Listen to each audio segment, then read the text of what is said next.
Hi everyone, my name is Cao Hao, and this is the final presentation for the IH 206.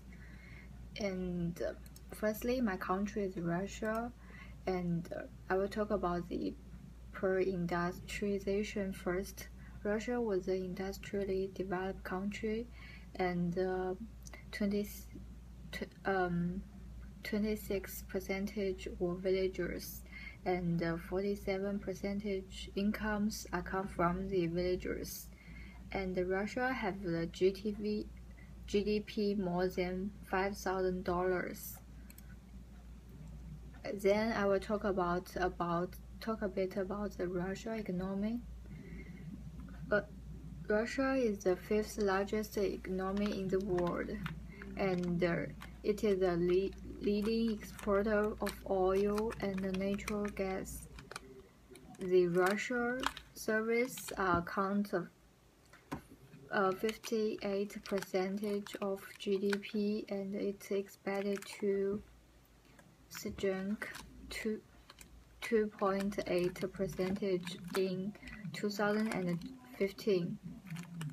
And the GDP annual growth rate in Russia averaged 3.51% from 1996 until 2015. And now I will talk about a bit about the deforestation in Russia. The illegal logging can be classified in three different ways. The first one is pure criminal activities. The second one is mass public illegal activity in forests by poor people, looking for the satisfaction of their basic needs, like food and fruits. The third one is lack of the law enforcement. In 1999, Russia exported about 29 million of people of rare timber, and there is no regulations on paper manufacturers, furniture makers, and other wood products companies. Therefore, the use of the East Coast developed wood product. I will talk about, and the next part is about the processed solution of deforestation. The government completely stopped the deforestation in Russia by making the felling of the trees illegal, and they stopped the exports from Russia, and also promote the purchasing of the forest-friendly products, recycled and reduce the wood and paper products. They also take the action to increase the forest and the forest harvest regulation, and they also do some international response to prevent the people to do the deforestation. The next part is urbanization from a pure capitalist standpoint.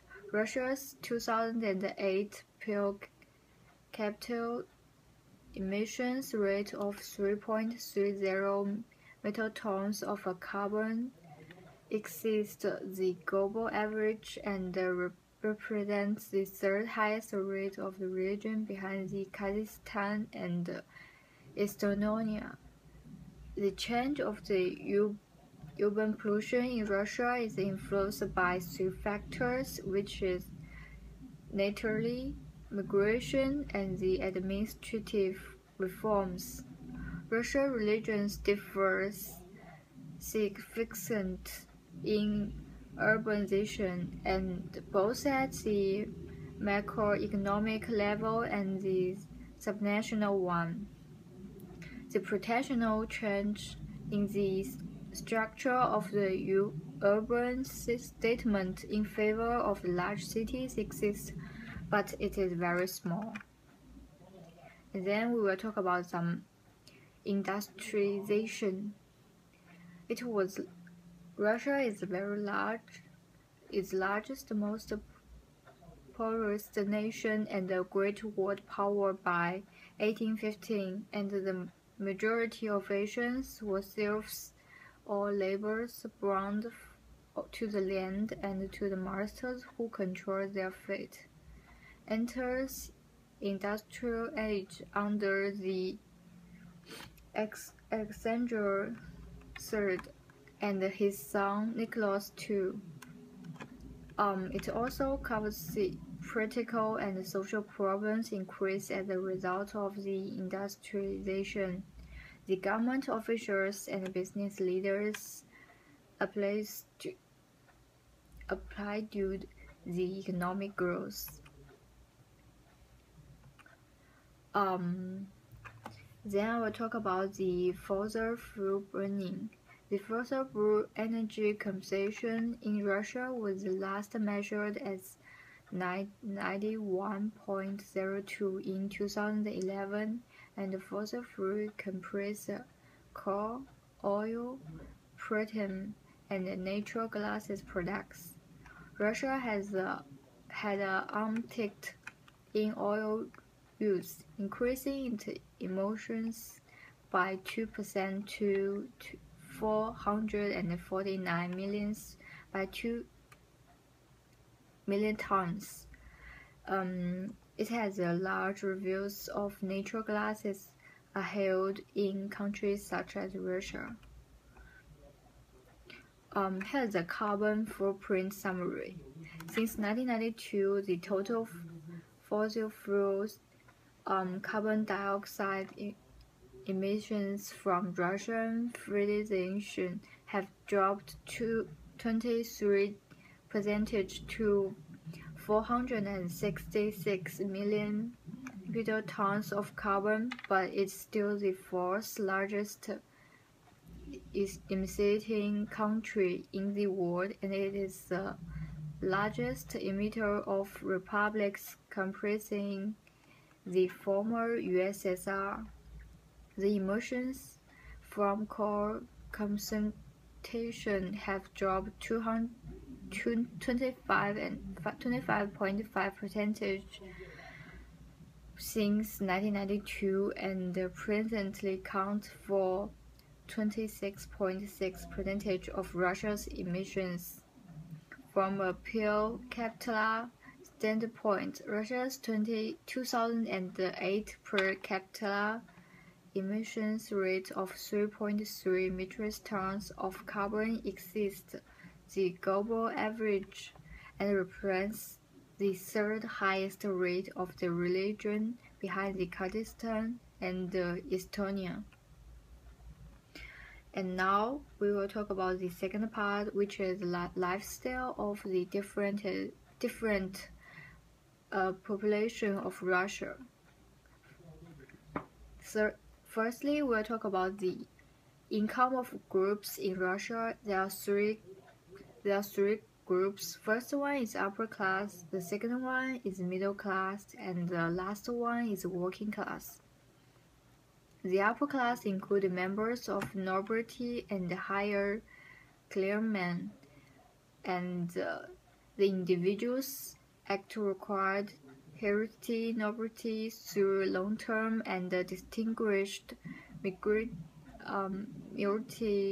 military or civil service, or through the Kaiser's special dispensation, and it also means the high agreement within the Russian Orthodox Church qualified as upper class thanks to their status as property owners, and the middle class means it grew in influence from the middle to late 19th century and supplanted the nobility after the Russian Revolution, and included the trained professionals as the doctors and lawyers and the civil servants who achieved the high ranks in the state bureaucracy. It also developed in cities which grew in population and importance as factory jobs, intense presence to leave the countryside, and the working class means account for a small percentage of the population, at least until the turn of the 20th century, and it is the most working class are the factory workers, sailors, and the centrified artisans. And here are some ways to adapt to climate change. The first one is sign up to the global 2-degree emissions pledge and adapt the climate doctrine and the renewable energy DC. And the second one is climate change reduce the number of the winter with the low air temperature, shortening winter crops, and again the crop capacity has increased by 30%. And it's also required in terms of variety that are planted the land and are used for the agriculture, and they are extended for the intensity of pesticide and irrigation use. There are a lot of effects of the climate change on humans. The first one is it poses a wide range of risk to population health, which means there are some risks will increase in the future disease. It also will lead to an increase in the number of the severity of extreme weather events. It lead to the dramatic increase in prevalence of the variety of infection disease, and it also will increase the macro population indirectly by expanding larger habitat and the food supply.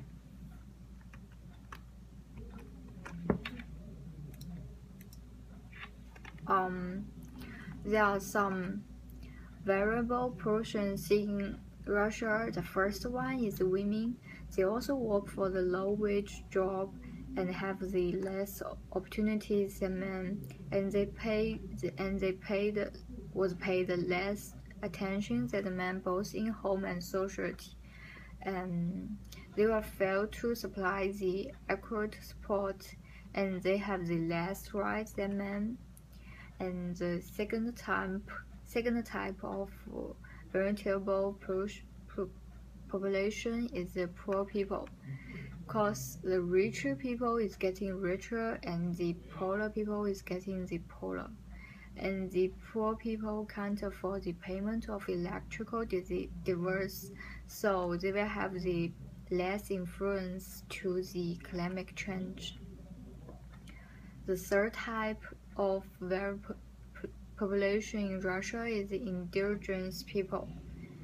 They are challenged by the local effects of the climate change and by other changes, including the industrial contamination, economic transformations, globalizations, and majority, and the alienation of their yearns. They have the effect of the global warming. The Russian North includes the permafrost degradation, increasing the ambient air temperatures, precipitation, and the frequency of the extreme events, and an overall softening of the planet. Those people are forced to migrate, and they will attribute most of the change to the source other than the climate change. Then let's talk about some trade-off. Firstly, we'll talk about the trade-off between the carbon dependency and the welfare. And the second one, we'll talk about the trade-off between the energy dependency and the climate change policy. And the third one, we talk about the trade-off between economic efficiency, energy security, and the carbon dependency for Russia. fourth is between the economic risk and the Russia emission obligation, and the fifth one is between the two policy objectives. One is when the policymaker chooses a mix of individual technologies with which to reduce the greenhouse gas emissions and enhance energy security. Other policy is achieved when the cost of additional use of each technology equals the value of the additional energy security and energy security and the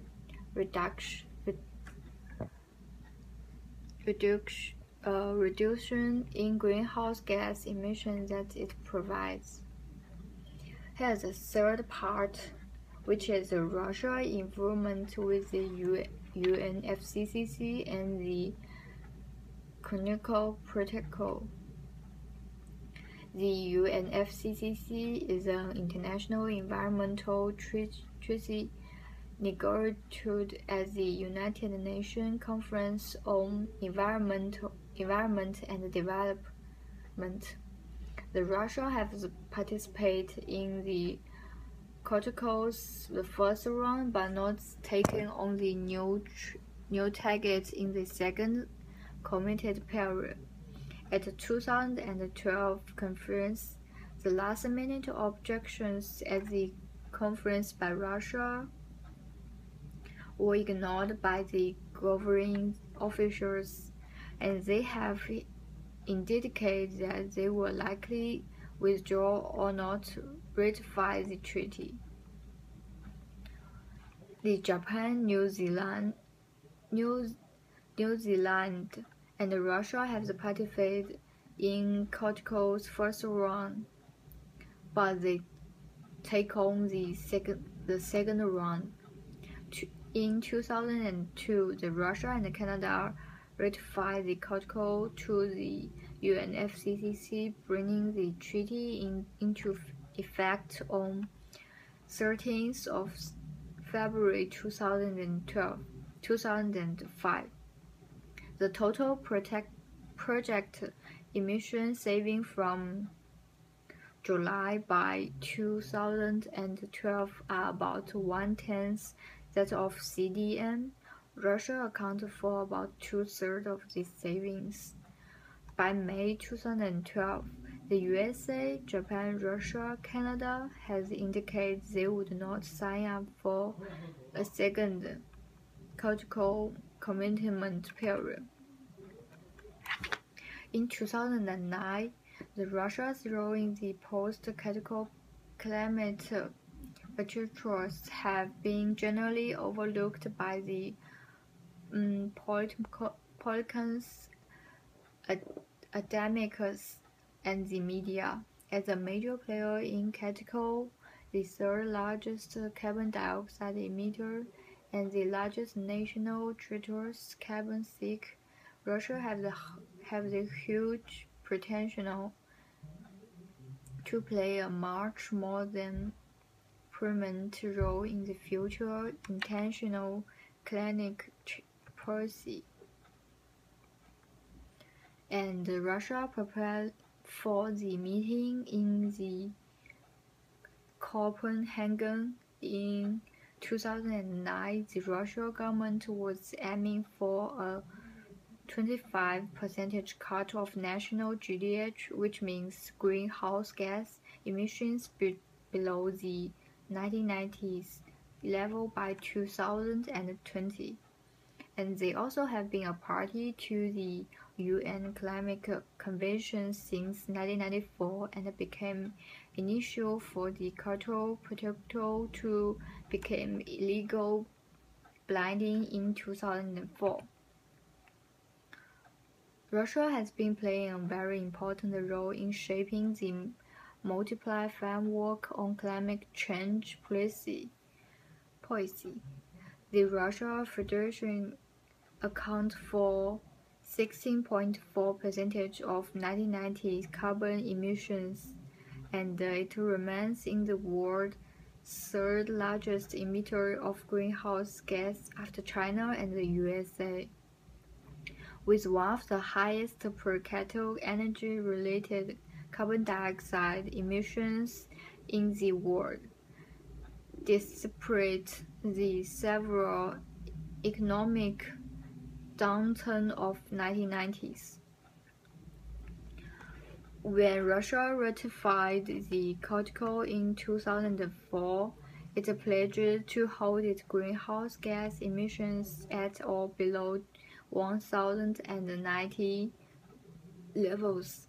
Despite the Russia ratification of Climate Pact, for a long time, the country's leaders continued to question the human role in climate change. In 2009, the Russian government quietly received that the position adopting a new climate doctrines and seemed to adapt the human contribution to global warming. Russia has reduced its emissions by at least 15% from 1990's level. That's all. Thank you.